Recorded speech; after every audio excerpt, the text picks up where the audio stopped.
నిజం గడప దాటేలోపు అబద్ధం ఊరంతా చుట్టి వస్తుందన్నది నానుడి. అల్లు అర్జున్ కి సంబంధించిన కేసులోనూ అదే జరిగింది. సంధ్య థియేటర్ ఘటనపై ఆయన పాత్ర గురించి అర్ధ సత్యాలు అసత్యాలే ఎక్కువగా ప్రచారం సాగాయి.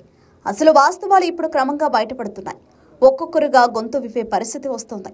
అందులో టాలీవుడ్ ప్రముఖుల నుంచి బాలీవుడ్ సెలబ్రిటీల వరకు స్వరం పెంచుతున్నారు.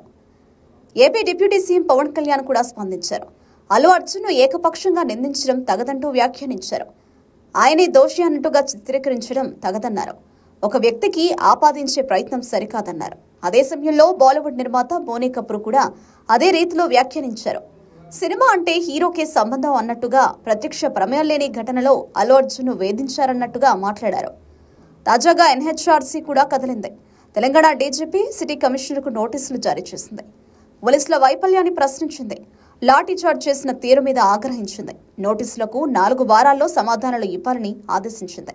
దాంతో పోలీసు భద్రతా వైఫల్యం బయటపడే అవకాశం ఉంది. సీనియర్ అడ్వకేట్ పిటిషన్తో ఎన్హెచ్ఆర్సీ జారీ చేసిన నోటీసుల అంశం పోలీసుల మెడకు చుట్టుకునే అవకాశం ఉంది. ఇప్పటి వరకు అల్లు అర్జున్ ను బద్నాం చేస్తూ సాగించిన ప్రచారానికి ఈ పరిణామాలు ఫుల్ స్టాప్ పెడుతున్నాయి. అసలు వాస్తవాలు వెలుగులోకి వస్తున్నాయి. కానీ అదే సమయంలో ఇంటర్నేషనల్ గా ఎంటర్టైన్మెంట్ క్యాపిటల్ గా ఎదిగే ప్రయత్నంలో ఉన్న హైదరాబాద్ ఇమేజ్ కి ఇవన్నీ చేటు తెస్తాయనే వాదన బలపడుతోంది. సినిమా ఇండస్ట్రీకి హబ్ మారబోతుందన్న నగరంలో ఓ సెలబ్రిటీ మీద అతిగా ఫోకస్ చేసి మొత్తం నగరానికి చెడ్డ పేరు తీసుకొచ్చే ప్రయత్నం జరుగుతున్నట్టుగా భావిస్తున్నారు.